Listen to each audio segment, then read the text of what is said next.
नमस्ते दोस्तों। मैं अंजलि हूँ और मेरी उम्र अभी 24 साल की है, लेकिन मेरा शरीर पूरी तरह से एक जवान लड़की जैसा है। मेरी शादी अभी 1 साल पहले हुई है और मेरी हाइट 4 फीट से ज्यादा है और मेरा संतारा का साइज भी गजब की है। लेकिन अब मुझे ऐसा लगता है कि ये खूबसूरती अब मेरे किसी काम की नहीं रह गई है। दोस्तों, मेरे पति विकास एक प्राइवेट बैंक के वरिष्ठ अधिकारी हैं। उम्र में मुझसे 12 साल बड़े हैं और उनकी नौकरी के कारण हम अपने छोटे से गांव से शहर में आ गए। मेरे सास ससुर अब भी गांव में ही रहते हैं। सच कहूं तो मैंने अपने पति से प्यार में नहीं, बल्कि उनकी सुरक्षित नौकरी और अच्छी कमाई देखकर शादी की थी। मैं शहर में रहना चाहती थी, अच्छे कपड़े पहनना चाहती थी, बड़े बड़े मॉल्स में शॉपिंग करना चाहती थी। मुझे लगता था कि पैसों से जीवन के सारे सपने पूरे हो सकते हैं। मैं गोरी चिट्टी हूँ, सभी मुझे सुंदर कहते हैं। मेरे लंबे काले बाल और बड़ी बड़ी आंखें सबका ध्यान खींचती हैं। लेकिन मेरा पति विकास, वो दिखने में बिल्कुल साधारण है। रंग सांवला, कद छोटा और थोड़े मोटे भी हैं। जब हम साथ चलते हैं तो लोग हैरानी से देखते हैं कि हम दोनों एक साथ कैसे हैं। हमारा फ्लैट शहर के अच्छे इलाके में है। कोई सास ससुर का झंझट नहीं, कोई रिश्तेदारों की दखलंदाजी नहीं। बस मैं और मेरे पति। सब कुछ वैसा ही था जैसा मैंने सोचा था, बस एक चीज को छोड़कर, मेरे पति। मुझे उनकी शक्ल पसंद नहीं थी, उनका स्पर्श अच्छा नहीं लगता था। एक शाम मैं टीवी देख रही थी जब मेरा पति विकास घर आए। उनके साथ एक लंबा तगड़ा सुंदर युवक था। अंजलि, ये है राहुल, मेरे मामा का लड़का। आईटी की पढ़ाई पूरी करके अब यही नौकरी करेगा। जब तक इसका कोई अच्छा ठिकाना नहीं मिल जाता, ये यहीं रहेगा। मेरे पति ने परिचय कराया। राहुल ने झुककर नमस्ते किया। उसके चेहरे की एक झलक ने मेरे दिल की धड़कन बढ़ा दी। सांवले रंग के बावजूद उसका शारीरिक सौष्ठव, चौड़े कंधे, सघन भौहें और गहरी आंखें किसी को भी मोहित कर सकती थीं। मैंने हाथ बढ़ाकर अभिवादन करना चाहा, लेकिन उसने बस दूर से ही हाथ जोड़कर नमस्ते भाभी कहा। मैंने कहा, अरे, तुम यहाँ आराम से रहो। वैसे भी विकास दिन भर बाहर रहते हैं, मुझे भी घर पर बोरियत होती है। राहुल के आने से मेरा भी वक्त अच्छा बीतेगा। फिर मेरे पति ने राहुल को घर के पीछे वाले कमरे में ठहराया और मुझसे कहा, अंजलि, राहुल बहुत शर्मीला है। जो भी जरूरत हो तुम्हें ही पूछना होगा। मैं तो दिन भर ऑफिस में रहता हूँ। मैंने मन ही मन सोचा, फिक्र मत करो, मैं इसका अच्छे से ख्याल रखूंगी। अगली सुबह मैं जल्दी उठकर नहाई धोई और अपने सबसे अच्छे सूट में तैयार हुई। बालों को खुला छोड़ा, हल्का मेकअप किया और थोड़ा परफ्यूम भी लगाया। जब मैं लिविंग रूम में पहुंची तो राहुल योगा कर रहा था। उसका फिट शरीर, पसीने से चमकता चेहरा और मजबूत बाहें देखकर मेरा मन विचलित हो गया। जैसे ही उसकी नजर मुझ पर पड़ी, वह तुरंत उठा और टी शर्ट पहनकर गुड मॉर्निंग भाभी कहकर अपने कमरे की तरफ बढ़ गया। मैंने सोचा, अरे, ये तो मुझे देखता ही नहीं। फिर मैंने खुद को संभाला और अपने आकर्षण पर भरोसा रखते हुए खास नाश्ता बनाया, पनीर पराठे और दही। जब विकास और राहुल नाश्ता करने बैठे तो मैं भी उनके साथ बैठ गई। मैंने जानबूझकर अपनी कुर्सी राहुल के पास रखी, लेकिन उसने सिर झुकाए अपना नाश्ता किया और मेरी ओर देखने से भी बचता रहा। राहुल, नाश्ता कैसा लगा? मैंने मुस्कुराते हुए पूछा। बहुत अच्छा भाभी, आपका बहुत बहुत धन्यवाद, वह शर्माते हुए बोला और जल्दी से अपने कमरे में चला गया। थोड़ी देर बाद विकास और राहुल दोनों बाहर जाने के लिए तैयार हुए। राहुल, पहले दिन से ही कॉलेज जा रहे हो? मैंने पूछा। हाँ भाभी, कॉलेज तो जाना ही होगा, साथ ही अपने रहने का इंतजाम भी देखना है, उसने बिना मेरी तरफ देखे जवाब दिया। दोनों के जाने के बाद मैं दिन भर राहुल के ख्यालों में खोई रही। मुझे समझ नहीं आ रहा था कि वह मुझसे इतना दूर क्यों रहता है। क्या मैं उसे आकर्षित नहीं करती? शाम को मैंने अपनी सबसे खूबसूरत लाल साड़ी पहनी, बालों को स्टाइलिश अंदाज में बांधा, काजल और लिपस्टिक लगाई, कानों में झुमके और गले में सुंदर हार पहना। सच कहूं तो इतनी सज धज मैंने अपने पति के लिए कभी नहीं की थी। जब मेरे पति और राहुल घर लौटे तो मेरे पति विकास मुझे देखकर खुश हो गए। वाह अंजलि, आज तो बहुत सुंदर लग रही हो। क्या बात है? विकास ने मेरी तारीफ की, लेकिन जिसके लिए मैं इतनी सजी धजी थी उसने मेरी तरफ एक बार भी नहीं देखा। राहुल अंदर आते ही सीधे अपने कमरे में चला गया। अंजलि, तुम इतनी खूबसूरत लग रही हो। चलो, आज बाहर डिनर करते हैं, मेरे पति ने उत्साह से कहा। लेकिन मेरा मूड खराब हो चुका था। नहीं, मुझे सिर दर्द हो रहा है। तुम जाओ, मैं आराम करूंगी, मैंने कहा और अपने कमरे में चली गई। मैंने गुस्से में अपने गहने उतार फेंके और आईने के सामने खड़ी होकर खुद से सवाल करने लगी, क्या कमी है मुझ में? क्यों नहीं देखता वह मेरी तरफ? मेरा गुस्सा और निराशा बढ़ती जा रही थी। मैंने कपड़े बदले और किचन में खाना बनाने चली गई। मेरे मन में एक ही विचार था, किसी भी तरह राहुल को अपनी ओर आकर्षित करना है। अगले 5-6 दिनों में मेरी हालत और भी बुरी हो गई। राहुल मेरी मौजूदगी में जैसे असहज होने लगा था। जितना मैं उसके करीब जाने की कोशिश करती, वह उतना ही दूर भागता। मैं अपने बालों को खुला रखती, सुंदर सुंदर सूट और साड़ियां पहनती, मनमोहक इत्र लगाती, लेकिन वह मुझे ऐसे देखता जैसे मैं कोई दीवार हूं। एक दिन मैंने अपने पति से पूछा, राहुल का कहीं और रहने का इंतजाम हुआ क्या? हाँ, वो हॉस्टल में जगह ढूंढ रहा है, शायद अगले हफ्ते तक चला जाएगा, मेरे पति ने बताया। ये सुनते ही मेरे माथे पर चिंता की लकीरें उभर आईं। बस 1 हफ्ता, अगर राहुल चला गया तो मैं उसे कैसे पाऊंगी? मुझे जल्द ही कुछ करना होगा, वरना वह मेरी जिंदगी से हमेशा के लिए दूर हो जाएगा। अगले दिन सुबह जब मेरा पति ऑफिस चले गए, मैंने एक योजना बनाई। मैं छत पर गई और वापस आते वक्त सीढ़ियों से जानबूझकर फिसल गई। मेरी चीख सुनकर राहुल दौड़ता हुआ आया। भाभी, क्या हुआ? आप ठीक तो हैं? उसके चेहरे पर वास्तविक चिंता थी। राहुल, मेरा पैर बहुत दर्द हो रहा है, मैंने दर्द से कराहते हुए कहा। राहुल ने बिना किसी हिचक के मुझे अपनी बाहों में उठा लिया और नीचे ले गया। उसकी छाती से लगकर मेरा दिल जोरों से धड़क रहा था। उस वक्त मैं चाहती थी कि यह पल कभी खत्म न हो। मेरा पति को फोन करके राहुल मुझे तुरंत अस्पताल ले गया। डॉक्टर ने जांच की और बताया कि मेरे टखने में मोच आई है और कम से कम 15 दिन तक मुझे आराम करना होगा।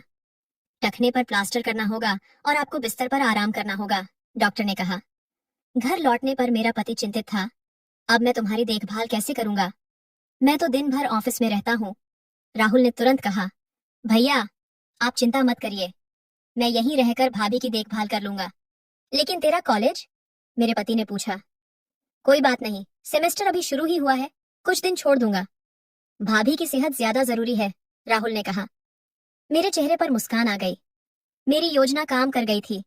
अब राहुल को मेरी देखभाल करनी होगी, मेरे पास रहना होगा। इसका मतलब मेरे पास उसे अपना बनाने के लिए पूरे 15 दिन थे। अगली सुबह जब मेरा पति ऑफिस चले गए तो मैंने राहुल को आवाज दी, राहुल, जरा इधर आना।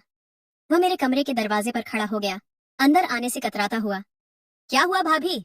कुछ चाहिए था, मैं बोली। राहुल, मुझे बहुत बोर हो रहा है, क्या तुम मुझे हॉल में ले जाओगे? मैं यहाँ अकेली पड़ी पड़ी पागल हो जाऊंगी, मैंने अपनी आंखों में विनती भरकर कहा। भाभी, डॉक्टर ने आपको आराम करने को कहा है, बिस्तर से उठना ठीक नहीं होगा। आप बताइए, आपको क्या चाहिए, मैं ला दूंगा, उसने दरवाजे से ही कहा। मैंने निराश होकर कहा, कुछ नहीं, बस थोड़ा पानी दे दो। उसने पानी का गिलास टेबल पर रखा और चला गया। मैं गुस्से से भर गई थी। जिसके लिए मैंने अपना टखना तुड़वाया था, वह तो मेरे कमरे में आने से भी डर रहा था। अगले दिन मैंने अपनी साड़ी का पल्लू जानबूझकर फर्श पर गिरा दिया और जोर से राहुल को पुकारा, राहुल, जल्दी आओ। वह दौड़कर आया। क्या हुआ भाभी? मैं अपने बिस्तर से उतरने की कोशिश कर रही थी, लेकिन पैर में दर्द है, मदद करोगे? मैंने अपना हाथ उसकी ओर बढ़ाया। राहुल ने मेरी तरफ देखा, फिर मेरे हाथ को थामा और मुझे सहारा देने के लिए अपना कंधा आगे किया। मैंने अपना हाथ उसके कंधे पर रखा और जानबूझकर उसके करीब खींच गई। मेरा शरीर उसके शरीर से सट गया। मेरे बाल उसके चेहरे को छू रहे थे। मुझे उसकी सांसें तेज होती महसूस हुई। मेरा दिल धड़क रहा था। कम से कम उसके शरीर पर तो मेरा असर हो रहा था। लेकिन वह जल्दी से मुझे सहारा देकर बिस्तर पर बिठा दिया और पीछे हट गया। भाभी, आपको किसी चीज की जरूरत हो तो बस आवाज दीजिए, मैं आ जाऊंगा, लेकिन कृपया अकेले उठने की कोशिश मत कीजिए, उसने कहा और जल्दी से कमरे से बाहर चला गया। मैंने हर दिन कोई न कोई बहाना बनाकर उसे अपने पास बुलाया, कभी पानी के लिए, कभी मोबाइल देने के लिए, तो कभी सिर्फ बात करने के लिए। हर बार वहां आता, लेकिन जल्द से जल्द कमरे से बाहर निकल जाता। एक दिन मैं सीधे बिस्तर से उतरकर जमीन पर गिर गई और जोर से रोने लगी। राहुल भागकर आया और मुझे देख घबरा गया। भाभी, आप ठीक तो हैं? उसने मुझे उठाने के लिए झुकते हुए पूछा। इस बार मैंने उसका हाथ पकड़कर अपनी ओर खींचा। वह संतुलन खोकर मेरे ऊपर गिरते गिरते बचा। भाभी, ये आप क्या कर रही हैं? उसकी आंखों में डर था। राहुल, मेरे करीब आओ, मैं तुमसे कुछ कहना चाहती हूँ, मैंने उसका हाथ अपने होंठों तक ले जाते हुए कहा। वह एक झटके से पीछे हटा और मुझे बिना छुए उठने में मदद की। भाभी, शायद आप दवाओं के असर से थोड़ा कमजोर महसूस कर रही हैं, मैं आपको पानी लाता हूँ, वह कहते हुए कमरे से बाहर भाग गया। मुझे बहुत शर्मिंदगी महसूस हुई। क्या वह मुझे पसंद नहीं करता? क्या मैं उसके लिए इतनी आकर्षक नहीं हूँ? 15 दिन बीत गए और मेरा प्लास्टर हट गया। डॉक्टर ने कहा कि मैं अब पूरी तरह ठीक हूँ। मेरा पति विकास को बहुत खुशी हुई, लेकिन मैं अंदर से टूट गई थी। मेरा प्लान नाकाम रहा था। फिर एक दिन विकास ने बताया, राहुल के लिए एक अच्छा हॉस्टल मिल गया है, वह कल से वहीं शिफ्ट हो जाएगा। मैं अंदर से कांप गई। बस एक दिन, अब तो मुझे कुछ बड़ा ही करना होगा। उस रात मेरे पति के ऑफिस से फोन आया कि उसे देर हो जाएगी। घर में सिर्फ मैं और राहुल थे। ये मेरा आखिरी मौका था।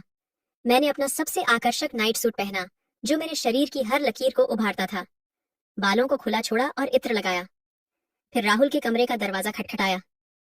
हाँ भाभी, आइए, राहुल ने अंदर से कहा। मैं अंदर गई तो देखा वह अपना सामान बैग में रख रहा था। राहुल, मैं तुम्हारे लिए खाना लाई हूँ, मैंने प्लेट उसकी ओर बढ़ाते हुए कहा। उसने सिर उठाकर मुझे देखा और तुरंत नजरें झुका लीं।